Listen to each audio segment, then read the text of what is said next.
Thank you, everybody, and thank you for joining the GSE 101 track today. This is session 3M, where we welcome Wendy Rentschler and Faisal Majid. Some of you might remember that Faisal delivered a really fascinating session on the in-person event last year on sustainability. And he's been kind enough to invite Wendy to speak with us today. Wendy is a lifelong climate and social justice activist and is the global head of corporate citizenship and impact at BMC Software. If you have any questions during the session, then please do feel free to put them in the chat, and we'll try to take them and answer them towards the end of the session.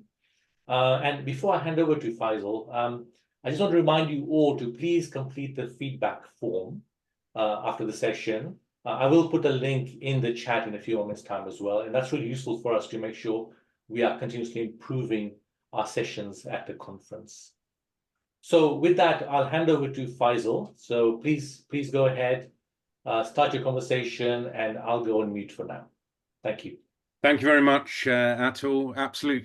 Absolute pleasure to be here this morning. So I wanted to introduce myself, Faisal Majid. I work for BMC. I'm a product account manager. I specialize in mainframe. I look after financial services. So I've invited Wendy Rentschler. And so Wendy, I wanted to start off with, why I'm inspired, what inspires me, what drives me from a green initiatives perspective, from a sustainability perspective. And my story is one that I often reminisce on.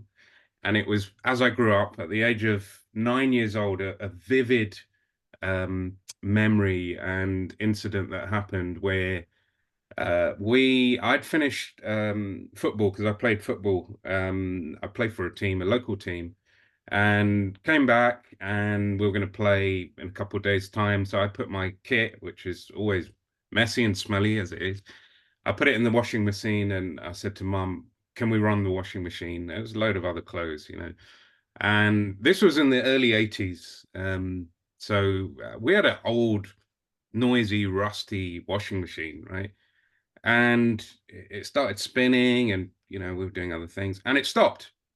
It stopped working. And I thought, drats, right? And my dad was an engineer by trade. He was an aeronautical engineer. He worked on the big 747s. And he kind of just said, don't worry about it. Let me have a look at it. It was late afternoon. And so I was kind of incredulous, walked off in a strop, as I did then. And to my dismay, a couple of hours later, we went back in the kitchen. The machine was taken apart. He had all the bits and pieces all over the floor. He took the front off and the back off. And I was thinking, man, Dad, what are you doing? And that same evening, he'd figured out what it was. The next day, he actually got a recycled part, not a new part, a recycled part, put the machine back together, and it actually worked better, right? It was less noisy, more efficient. And it was like, that kind of stayed with me. And you know what? We had that machine when we moved, which was like 12 years later. So that always, we were in this kind of circular society, throwaway cup society, and so on. So I grew up with that you don't need to throw things away. You can actually fix them, and if you can't, someone else can, right? So I wanted to ask you, what you've been very much the flag bearer in BMC. Help us understand why you're driven from a sustainability perspective, from a green perspective. Yeah, absolutely. I know you and we've talked a couple of times about just like our childhoods growing up, and the circularity wasn't a word per se back then. I am a child that grew up in the 90s, and in the United States, where I'm obviously from my accent. I couldn't guess. I know, right? From Texas. we had in the United States, we have PBS, Public Broadcasting System, and we had a large educational program rollout in commercials and advertisements around ecology. There was a song, around like ecology, and it was very catchy, and you would learn it also in school in tandem. And as well as that, I grew up in Houston, Texas, in the South Houston, Texas, actually like in a coastal community of Houston, which, as we all know, coastal communities, barrier reefs are so important from, a flooding perspective now. And I grew up in like what is known as the carcinogenic coast, where there's like a lot of plants, there's a lot of factories. I had a cousin that had been exposed to a chemical spill when I was 8, and she was 10. And just in that environment, growing up, it was just known that we were raised in these, kind of climate catastrophe areas before we really had names for them, right? And we had to be really aware. And on top of that, too, being in a coastal community, I obviously love dolphins and animals and sea life. And I wanted to be a marine biologist, as I think everyone wanted to do at my age. And you would go to do this research around marine biology, and you would see how, turtles and fish were being trapped in plastics and whatnot. So it was really like a culmination of all of those things. And then, you see trash everywhere and the impacts that it can make. And as we became, as a collective society globally, just more consumer disposable, we see now like the impacts of the trash and debris that have fallen upon us, on top of what we don't see, which are like all the greenhouse gas emissions that we're emitting. We're feeling it, right? Climate change is real, and it certainly has impacted all of us in different ways. I know I've been to England in recent years, and it's a lot hotter, and a lot of the houses there weren't made with HVAC or AC, and we've got people with the portable ones in their homes, draining. And so all of those things together, I realized early on, and then leading into going to university and being a first generation college graduate, and really wanted to focus on business, but like how business can be mindful of people, planet, and profit, knowing that those things aren't antithetical to each other. And that's called the triple bottom line. Right. And that is really the foundation of ESG, sustainability, and all the frameworks that we see now around like how you can do responsible business. And not only is it, you can do good for society and do well for your bottom line. So long answer, but that's kind of the story of where we are today. And I now am back. I just moved back to this coastal community I grew up in, and I have 3 kids, and I'm making them, pick up trash off the beach once a week, talking to them about the importance. And my children actually now go to a coastal elementary school where their education is completely centered around ecology, marine biology, and climate action. Yeah, fantastic. You know what? I share some of those experiences, sentiments. We as a family are very, very similar. I mean, my youngest son, he went to a forest school initially, so very, very much kind of outdoors and embracing. It's ubiquitous plastic. There's a book called "What's Got Into Us," and it's the point is we don't know what we're putting inside us. And actually, yeah, sorry, it's one credit card. We all eat one credit card worth of plastic a week. Wow. Especially if you eat, animal products as well. But it's one piece of plastic. It's one credit card a week that we're consuming through all of the things, whether inhalants and microorganisms. Yes. Yeah. And the rubber hits the road when we travel. So father's from Delhi. And if you go to India or we go to Pakistan, we're Indo-Pak, you see a plethora of plastic everywhere. Everywhere, yeah. And there's no concept of kind of, right, we should recycle, and in certain areas, right, the large tech areas, and certainly where our mainframe developers sit, for not just BMC, but another number of other companies, right? they are more mindful, and there's certain recycling schemes, and certainly where people are located in those large buildings, they do have systems and processes, and they are enforced. So it's getting better. But some of the images that you can see here are kind of, wow, is that what it's like? And it is kind of throwaway. You drink something, and sometimes not even placed in a bin. You just throw it out the window, right? And that was kind of like, yeah. I went on a driving trip once, and I just couldn't. We couldn't believe it as a family. So it really is kind of, we're living this in this world, and it really is really sad when you see this. So one of the things we've done in our household, you can see in the bottom left, is the products that we've got in our house, I personally make sure they are refillable where possible. So we do that with detergent. I won't give the brands away, but they're eco brands. So certainly that shampoo bottle, that's 5 years old and counting.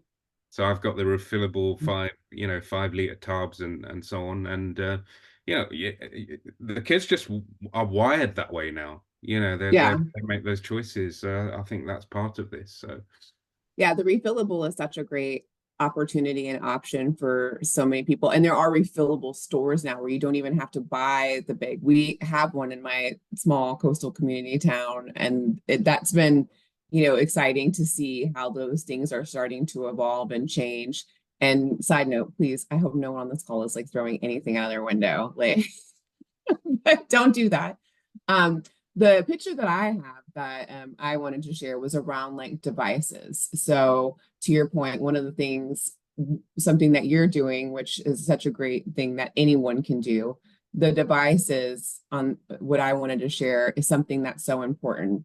There are only, I think as we all know, probably on this call, there are only a finite number of resources available for the hardware that exists that we can make today, right?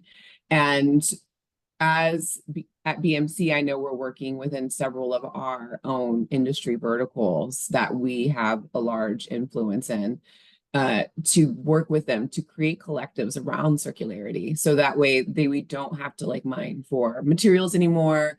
And we don't end up with the toxic waste dumps that we see here on this photo that exist everywhere, where we think we're doing good by donating devices, but in fact, they're just going to places where they then become like toxic to children. So finding ways to ethically redistribute and recycle are extremely important. And then extending the life of your devices when you can. So I think that that's just one really important aspect that we'll talk about more. So I shall move to the next slide. Yeah, no, absolutely. Tell us about this incredible theme that you've come up with, which was so in sync with what we were doing this month here at Climate Action Month at BMC.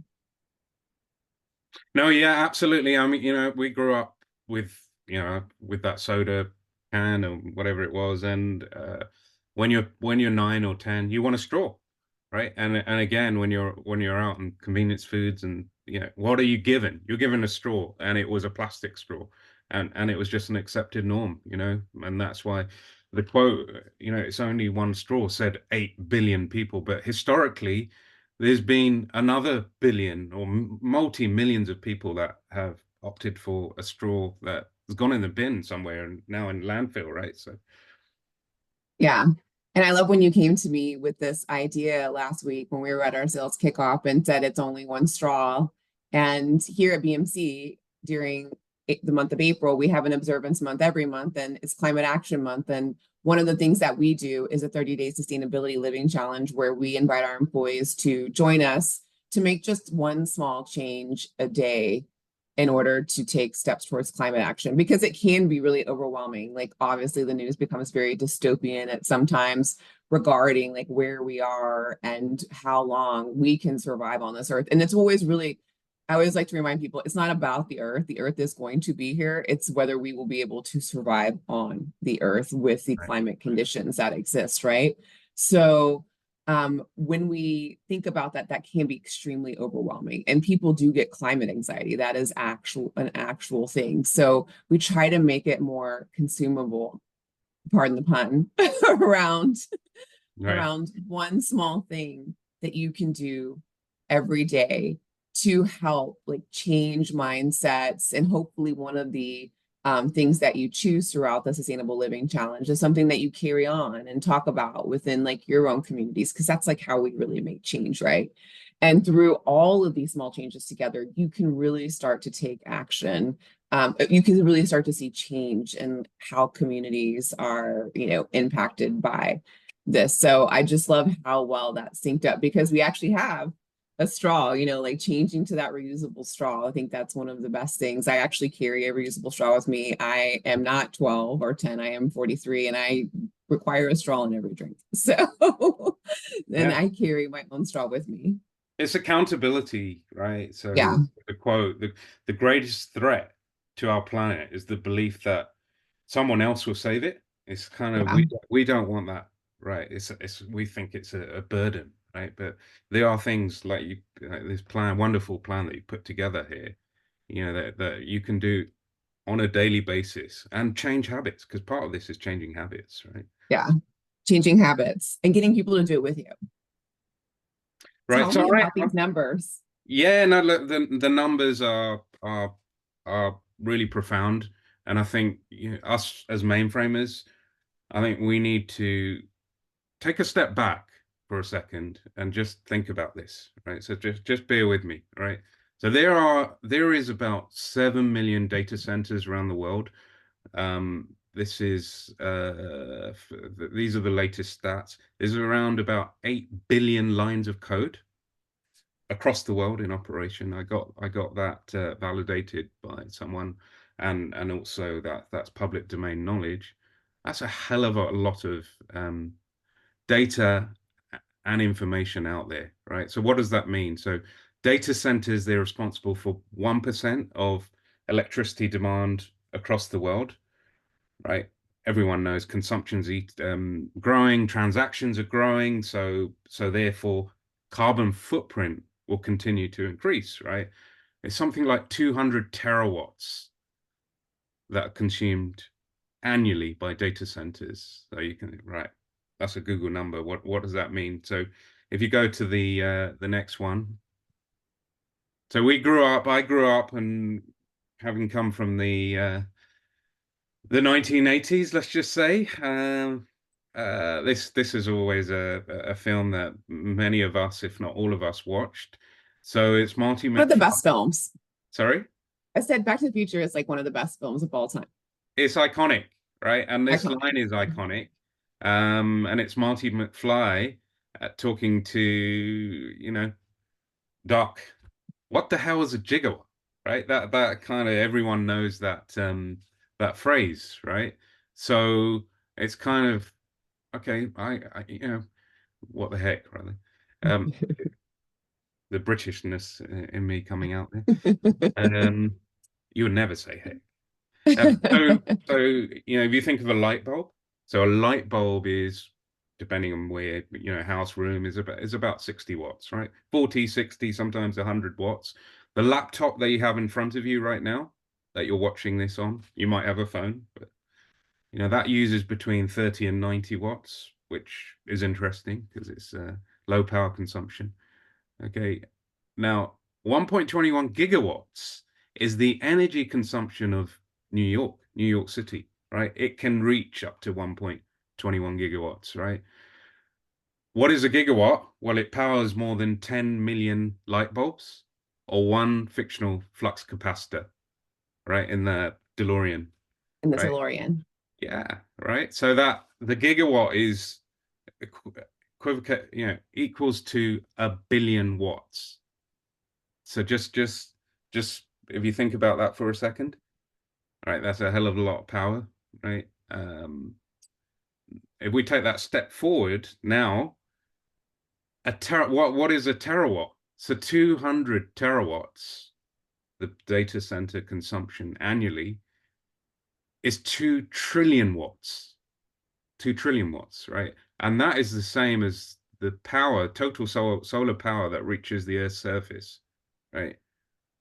That's every second. That's 174 terawatts, right? So it really is nuts. You know, when you think about that, it's really is, you know, you can't fathom it, actually, right? So 200 terawatts is more power consumption than the entire world's energy consumption per year.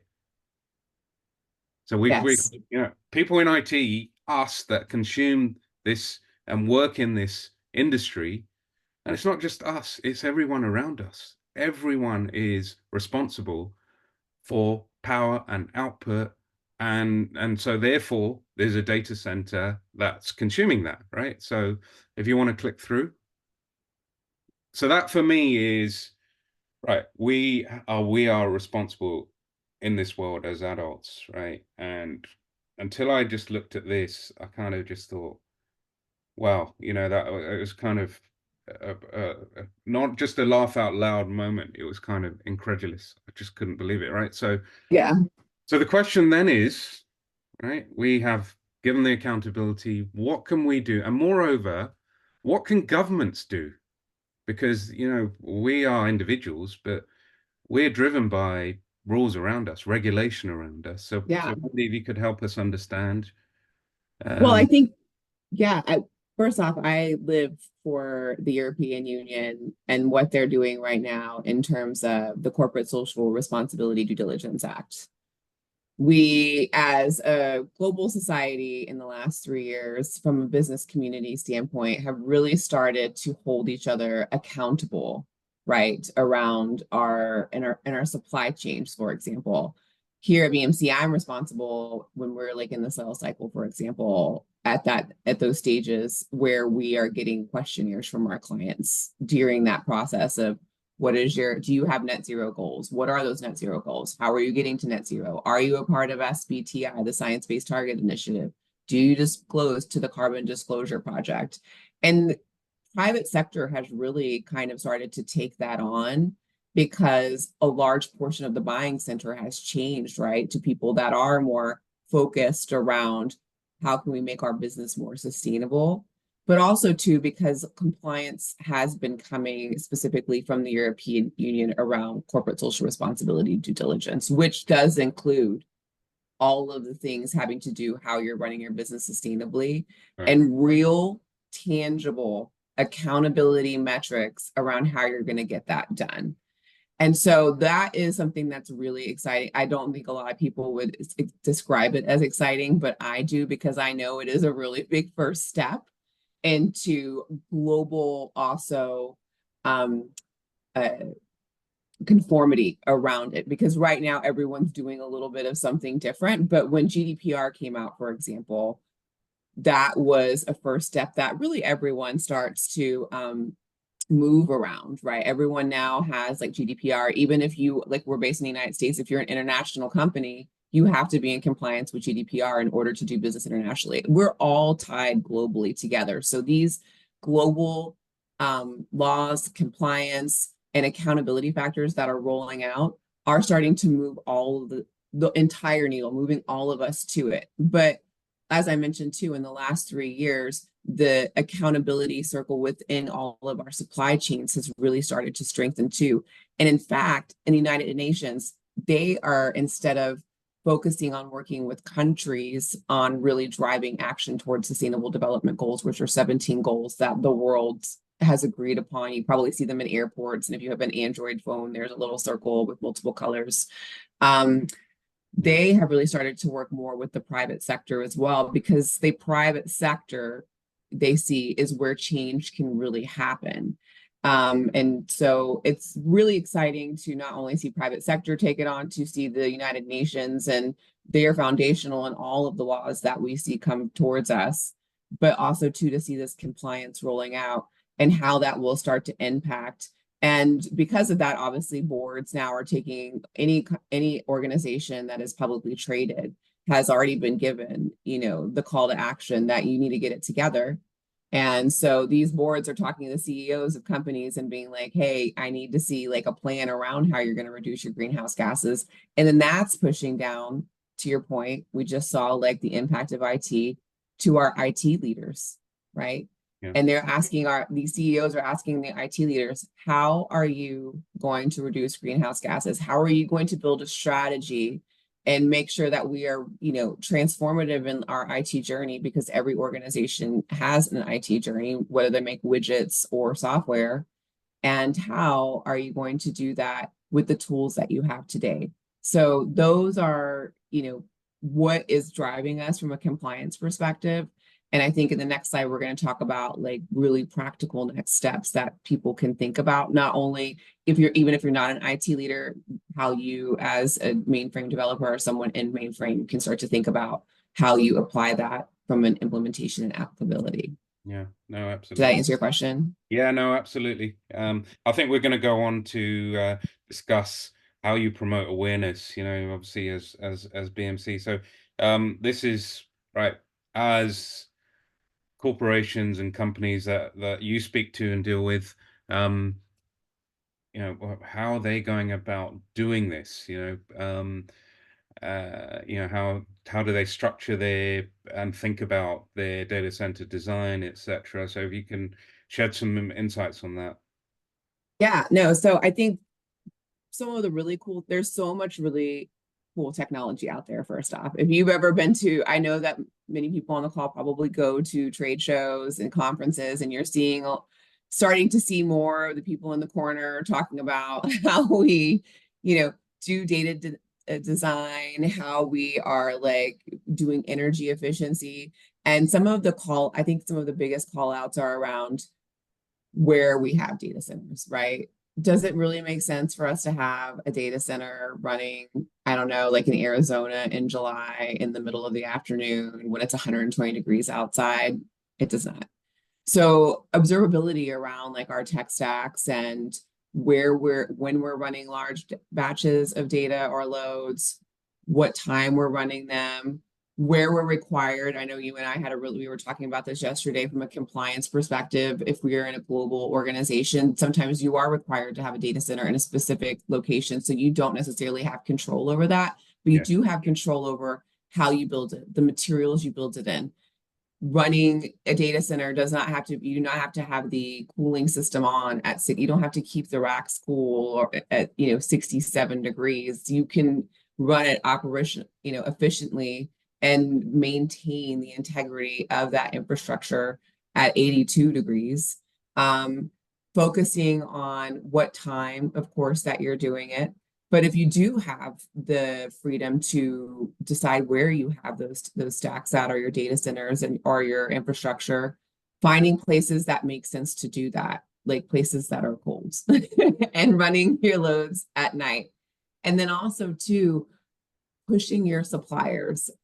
I have recognized early on when I started here, and I work in a couple of like collectives within our mainframe community with some of our peers in the space that also provide similar services. And one of the things that I would hear people talk about is just kind of this is what the supplier is doing. I don't have control over the energy that they're using. Well, you do. Like you just starting to ask the questions of, hey, how much renewable energy do you use from your electricity provider in your data center if you are, if you're leasing from a data center? And then if they don't, asking like what their zero carbon plans are. What is your plan to transition to sustainability? How are you updating your information? What are you doing with your ethical IT asset redistribution and recycling? How are you leveraging new technologies to make sure that you are reducing your greenhouse gas footprint? And then again, the biggest thing being like use renewable energy on our particular data. And those are options that are available for a multitude of things. So those are, and even if they don't have a voice around it right now, or they don't have a coherent statement, when you start asking questions and you're signing big checks, they're going to get it together quickly. Yeah, that's how that happens. I'll chime in with a comment. We have a platform as mainframers. We have a platform that's incredibly efficient, incredibly powerful. Yeah. And this is going back to what we did last year.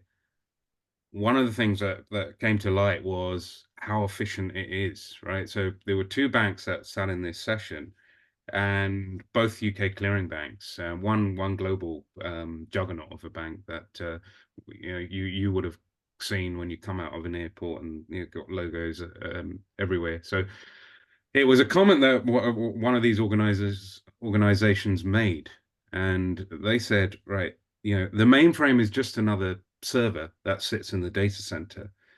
And the feedback that they got when they did the analysis is 97% of that data center was run and powered by distributed applications, right? And only 3% of the data center was mainframe, right? So one of the things as someone that works in mainframe, talks to organizations, is we really need to go out and evangelize how energy efficient the mainframe is. We need to speak to different silos, different business units across the companies that we work for, and educate them, talk to them, and encourage them to bring workloads and capacity to the mainframe, because it is so cost efficient, and and sustainable, and you can grow in capacity very, very quickly, right? Yeah. So I think we talked about yesterday as well, like with your banking and financial services example. When I was last time I was over in England and talking to an organization, one of the challenges that they had, these institutions have to have redundancy, right? They've got information in the cloud, they've got information on the mainframe. And what was happening is it was a very old entity and organization that had been in business for 100+ years, and they have information everywhere, right? I think that's a good segue into our next slide. They had information everywhere. And one of the biggest things that we can do as people and as organizations is really identify, you do have to have redundant information, but you don't have to have redundant information 5 times on your mainframe, right? Yeah. So one of the biggest things that we can think about is, how do we streamline data? How do we, either as BMC or organizations like what we do, help our customers or our customers themselves figure out ways to identify redundancy in data that they need to streamline, make their data cleaner, that then actually helps them like have actionable insights into how they like help their own customers, right? Because if you think about all of the loads that are run that have like different types of data, let's say it's, with people's information on, like a government's information on people, for example. If you have like 5 different places that you have that information, and like they're not accurate in different places because you follow a person as a government throughout their entire journey as a living person, how do we figure out and how do we help bring all of that information together to make more actionable insights and decision-making processes that then transcend into social good of, allocating funding, or where do we need more educational programs? Where do we need more healthcare centers? And like, that is the power of like what we do in IT, is that we have all of this information, streamlining the information, reducing redundancy, running it efficiently, and then using that data to actually help solve challenges that need to be solved in whatever the cause or situation might be. So that I think was something that I think is, or I know is really important in terms of a big thing, that there's a lot of data out there that we don't need anymore, that is expired, that is consuming all of this energy. And as soon as we can find those files that are running, another thing I think that people don't think about is how many employees an organization might go through, and those employees initiated files, or they've initiated loads, and they're just now doing it somewhere out in the ether. Right. How are you as a developer, like running this mainframe, leveraging observability to identify those and shut them down? This is one of the top challenges when I go and speak to heads of mainframes across financial services. and they have the largest mainframes in the world. If you if you think about every time you tap your card, every transaction that's going through a mainframe, you know, every flight that you go through and onto goes through a mainframe, right? Yeah. So you know, it's billions, trillions of transactions that touch the mainframe. Now, if you can't see it, you can't measure it, and if you can't measure it, well, you can't improve it, Yeah. right? So, what is your baseline? So, where are you deriving your metrics from, right? Because I've got to have a baseline, right? So, my baseline, Yeah. for example, right? I'm 100 kg. I need to lose weight. I know I do, right? You know, I'm the jolly green giant, as Atul calls me, right? And so how do I do that? Well, I know what my baseline is, right? There's certain things that I'm going to do, right? I want to reduce my number of calories. So these are my KPIs, right? So rather, these are my goals. I'm going to eat less than 2,000 calories. I'm going to do 5,000 steps, etc. So these are things that I'm going to do daily, right? Yeah. My KPIs then are my blood sugar, right? My resting heart rate, right?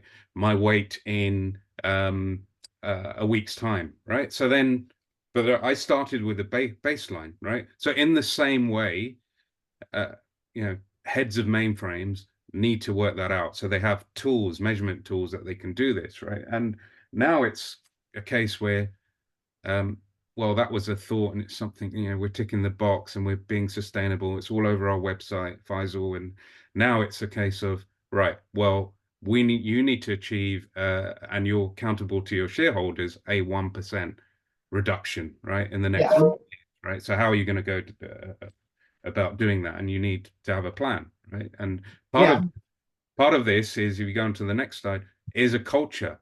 There's a culture shift, right? And you've got to enforce and encourage and inspire that culture shift, right?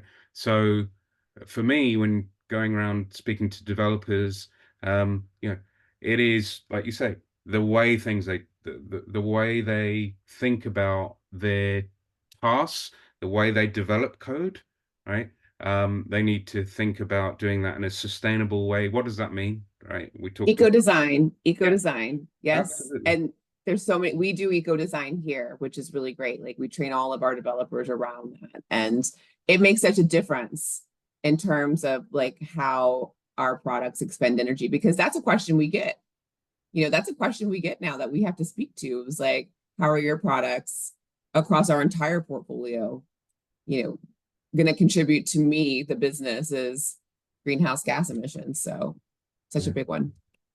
Absolutely. And then for me, that's awareness. If, you know, simple fact, you know, if we all turned our monitors off around the world, I've put 3 billion monitors. It's probably a lot more, right? Because people have multiple monitors. I have 3 monitors. I'm in the There's matrix. there's one person, he's a trader that I know, he has 8 monitors. One individual has 8 monitors, and they're always on, because he's always, we live in a never fail society where we're always on, always plugged in. Why? Because we have to, right? We have to, because, you know, the demand, right? It's 24/7, right? So that's problematic in itself. But then, you know, like you said, the scrap pad that you use, the process that was running in the background that you're no longer using, you know, which kicked off an application that spin up 7 different applications, right? That you know, was millions of terabytes in the end that were running across an annual year, we're not even aware of, right? Sometimes. So going back, looking at your hygiene, if you've got dead code in your system, all right, there's regulatory reasons why you have to have redundant code and so on. But yeah, effectively, if you've been a developer for the last 40 years, think about what you've got that you don't need, right? Because people like to hold things, right? You've got They do. And then memory. We talked about this, right? Make rules for yourself. Make rules for yourself. If it's not compliant, if I don't need to hold on to this for a regulatory reason, it's the same thing with stuff, you know, get rid of it, recycle it, reuse it. In this case, the code, delete it, and then move on, because it's hard, right? Like you want to be, you're proud of something, but you've made a lot of cooler things since then, right? So Yeah, and the last point there was retention and being happy, right? Because yeah, if you're for example, if you've got a lot of attrition in your department and people coming and going, it's a cost of onboarding and offboarding, and that's very inefficient, costly, procedurally painful, and not just time consuming, but energy consuming, right? So yes, we have an accountability there as well. yeah, absolutely. I'm going to move on to the next slide Yeah. because I think we're going to run out of I don't know if we're going to run out of time, but This is just an example, shaving off a single kilobyte in a file. It seems so trivial, right? But that's loaded onto millions of websites. In this example, 2 million websites. Yeah, that reduces CO2 emissions by 2.95 kilograms per month, right? What does that equate to? You probably think, okay, what's a single kilobyte, right?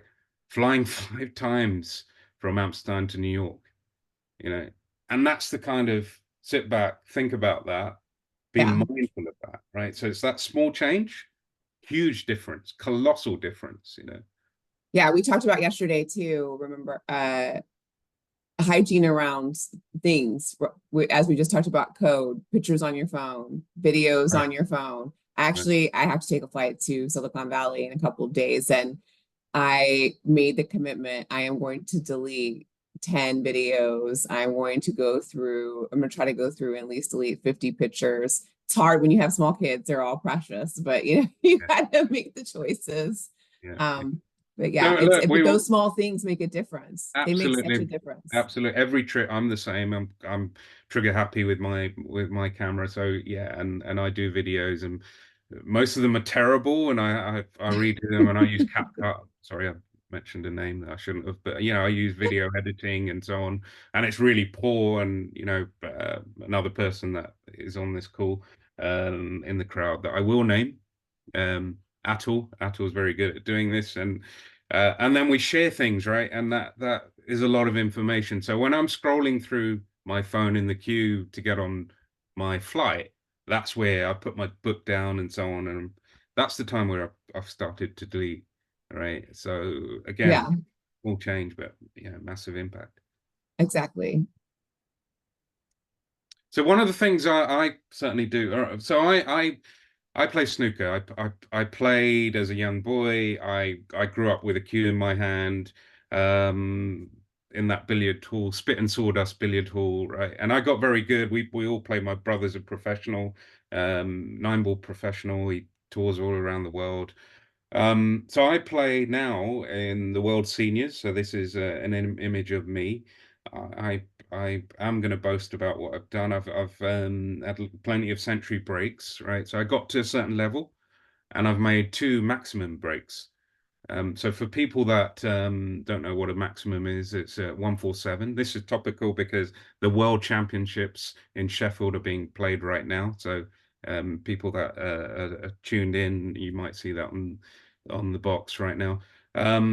And a 147, it's equivalent to like 2 hole-in-ones in Okay. golf, or like a 9 darter. If you follow I dart. play pool. So what is Okay. it? Right. Yeah, So it's equivalent to okay. rack after rack. Someone said 35 racks. So if you shot Okay. 35 racks, and you broke, cleared up, broke, cleared up, broke, cleared up, broke, cleared, and it would like be the perfect finish 35 times. That's kind Okay. of equivalent, right? You're not going to do that. Maybe never, right? So Probably not. a lot of people don't do it in their lifetime. So I have to continually improve, right? So I got to a certain level. I've had my 10,000 hours tipping point. My Malcolm Gladwell, Yeah, Malcolm Gladwell. right? Great book, highly recommended. If you haven't read it, but yeah, I want to improve because I need to. Under pressure, all of that knowledge I've got because of years of playing, etc. But if I'm not sharp, if I'm not continually improving, then I'm not going to perform, right? In fact, I'm going to get worse, right? So continuous improvement is in everything we do, and taking this and thinking about sustainability and practices and habits. It's really something that is profound, simple, yet you need to think about that and iterate on that, so you have a positive feedback loop. I'm going to be going down a snooker rabbit hole later, FYI, so I can play later with I'll you. tell you what, one thing, I've put the images of the mug and the bottle, the steel bottle on, because I mean, there's about 100 people that, including the television crew and people behind, they do all the hard work, including the players. There's about 100 people on the tour, right? At any one tournament, certainly at the World Championships, right? Because we turn out, there's about 64 of us, and then there's officials. You can see one of the officials, referees, and so on. So on arrival, what World Snooker have done, because everyone's waiting around for their match, is that you get a cup, and you generally keep the cup. In fact, I've still got my cup, and I take it to tournaments now because it becomes my lucky cup, right? And that's where I refill my tea, coffee, etc. And then people are proud of the cup, right? Faisal's worked into it with his cup, right? And you get this steel bottle, which it's nice. They're nice as a snooker enthusiast, as a player, as a fan. You're not going to throw that away. So a small thing, right? If you think 17 small days, thing, 17 days, such a small thing, right? The World Championships is over 17 days. How many coffees and teas are you going to have? Think about it, at least 2 with me, sometimes 3 cups of tea, right? And how much water are you going to drink, right? So most people top themselves up with fluid. So I mean, again, right? Small but powerful.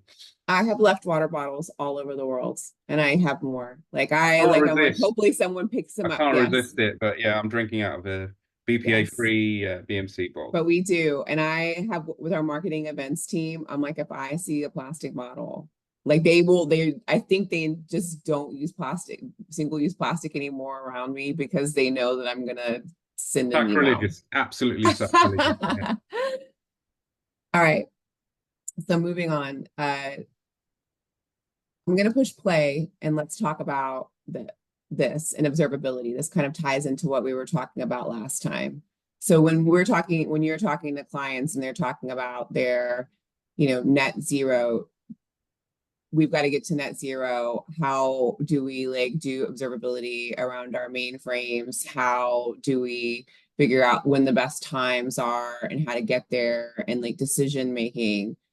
These are questions that you're having conversations around, right? How are we strategically building those things? And the answer is a multitude of things, but one of the biggest things that we can do is work with our vendors, or internally with whatever vendor we are using. It doesn't, obviously we work at BMC, but whatever vendor you're using, figuring out how we can leverage the observability tools that we already have to figure out how we get to a place. Now, this is one of our tools where we talk about how we're going to get to net zero. You've told us what your net zero goals are. We've plugged this in, and then we're able to help figure out how you're running, how these loads are running, what the greenhouse gas emissions are.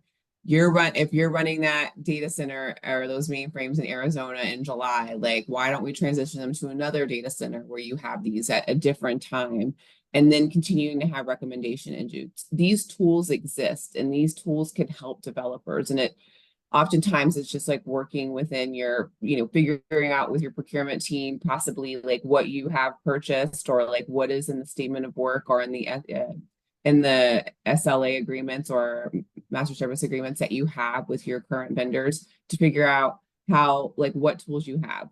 Oftentimes organizations have tools, it's just how you leverage them. And oftentimes organizations have vendors that they have long relationships with, and they don't realize that those vendors have tools that can help them along on their journey. So I think one of the big takeaways that we think about when we talk about our vendors and how we do observability is to ask, right? Ask. It's easy, if you already have someone deeply embedded in an organization deeply embedded in your infrastructure, and you've got to make changes quickly, talk to your vendors. All tech companies are constantly evolving and expanding their product portfolios. And any way that they can help you lift and shift and make decisions and take action quicker is extremely important, because the time is now. It's not 5 years from now, it's now, especially with CSRD coming. So yeah, no, absolutely. You mentioned some really interesting points, and when we go out to clients, I mean, they're asking us about innovation. They're asking us about things like Gen AI, observability, edge computing. These are the type of hot topics, and yeah, they are areas where not only efficient but speed, resilience, right? Look at your security posture. All of these different departments are involved in this, and with our labs we are developing solutions, and we're not the only ones, but yeah, focus on that. So yeah. Wendy, we work for BMC, right? So Yes. help us understand what we're doing.